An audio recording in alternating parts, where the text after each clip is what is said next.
Okay, so today you should hopefully have your contour lines, and I'm going to be demoing how to create value with the stippling technique. That is one of your choices as you guys are doing our still life project. So remember, with the stippling technique, we are going to be taking dots and we are going to be building up values, okay? So if we think about value, we have dark to light, okay? So when we are working with stippling, we are going to be building up dark values by adding many dots. And as we move over to like a dark medium, or a medium light, okay, we are going to lessen the amount of dots that we use, okay? So for example, here, my dark would be, there is almost no white showing of the paper. However, I'm still using dots. If it's a dark medium, there's slightly more white paper showing. Okay. If it's medium, I have about 50%. I have 50% of the paper showing and 50% of the paper being covered in dots.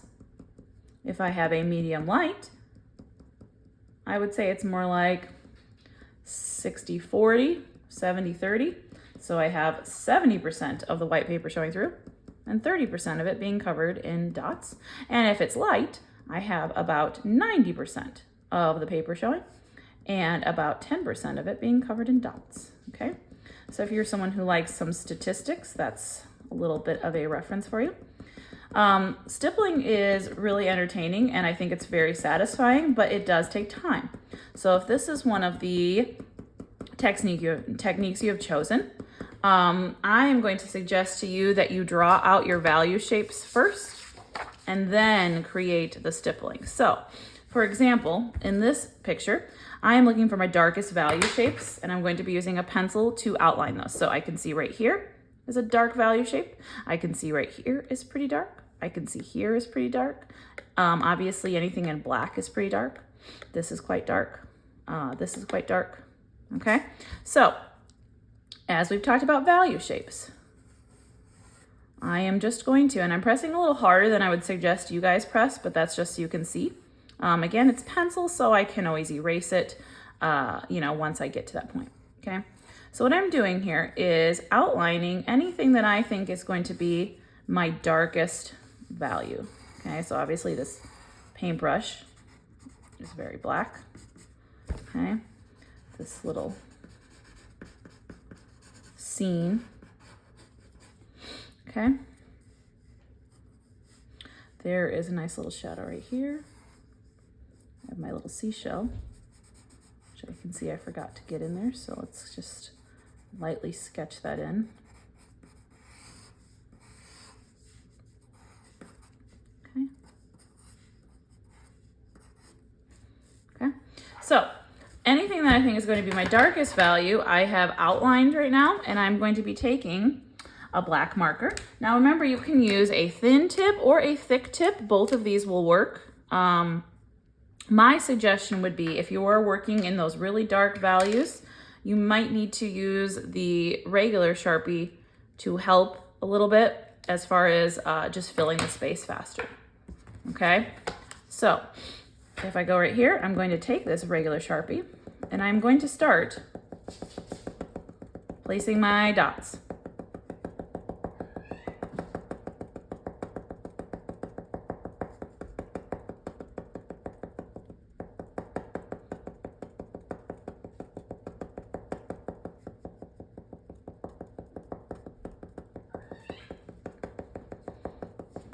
Okay. So again, this is my boundary. Looking at my reference here, I had a little shadow there. Okay. And so I'm just going to fill that with as many solid black dots as I can. I also have a little bit of a boundary here.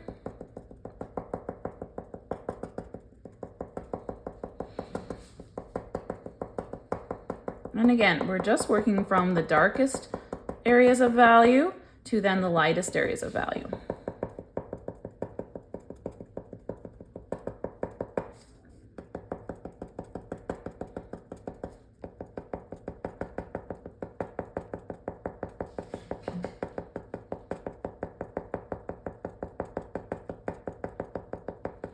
Now I will go back in here and make this more solid, okay? But it does help for me to just kind of place this right now inside the value shape that I have drawn.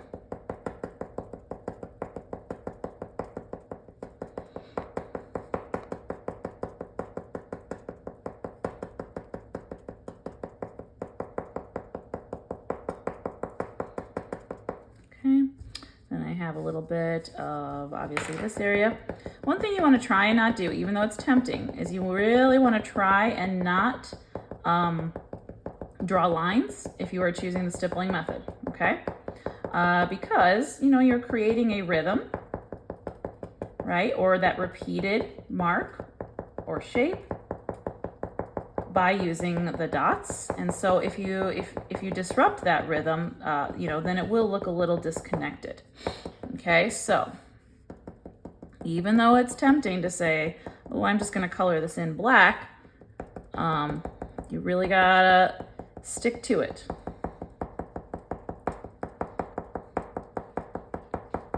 Okay, so I am holding my photo a little closer now so you guys can see. So I am putting this little dark edge around the seashell.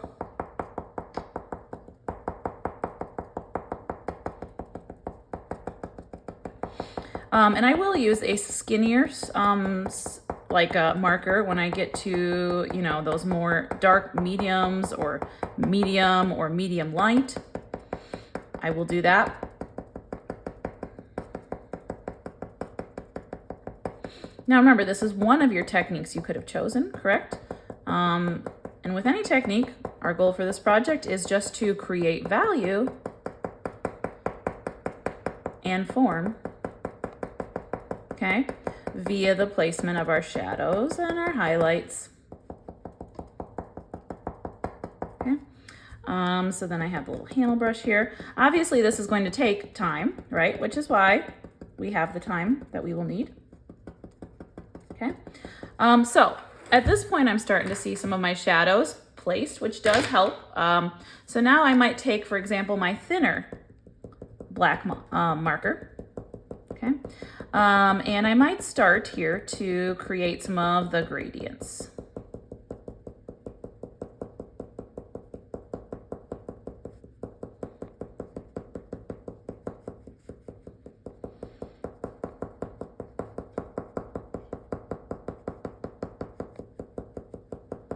Okay. Now certain things, for example, like I have this texture in the hat, you know, I have this really interesting sort of lines going through there. You know, you could choose to, for example, you can see me, I'm going to take the thin, very, very thin Sharpie and draw that texture a little bit, which is fine.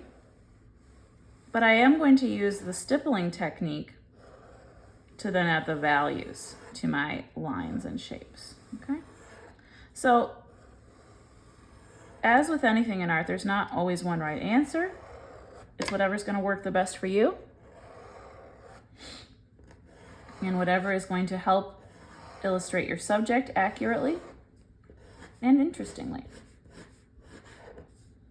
Okay, a lot of people really enjoy this stippling method. It does, like I said, it does take patience, but you know, it's very meticulous and very accurate as long as you put in the time.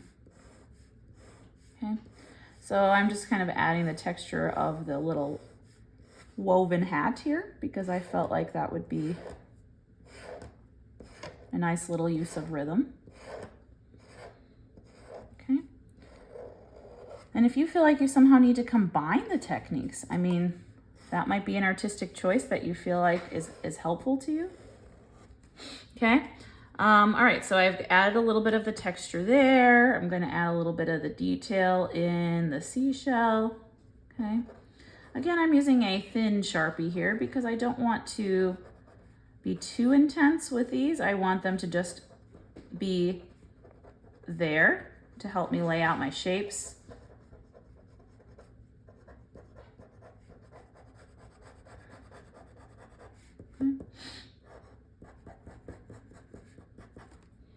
Okay, and you know, maybe you've chosen the pencil also. You know, that was another technique that you could have chosen. So depending on which material you're using, you're definitely going to get a different aesthetic.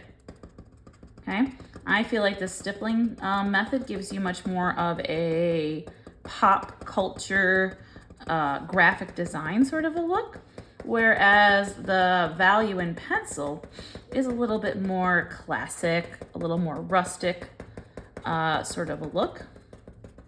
For added fun, we will be using a different material in the background, okay, and that will be on a different video. But just kind of have a little fun with trying whatever technique you've chosen.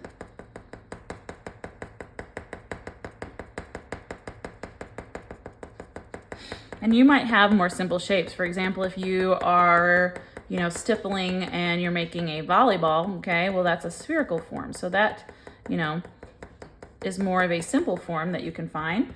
For me right now, I'd say the most basic form that I have is I have the cylinder, and I have the, cylinder in the top of the hat, and then I have the cylinder in this little jar. Okay, so that's probably the only basic form I see. I do have a circle shape here, but it is flat because it is a little face clock that I got from Italy. So, each person, you're just gonna have to problem solve based on what objects you have chosen. Okay, so at this point I would continue stippling, and what I'm going to do is build this up more with more values, and I'm going to start thinking about what areas are dark, what areas are dark medium, and lessening my dots as I go from dark to light, leaving more white of the paper. Okay, thank you.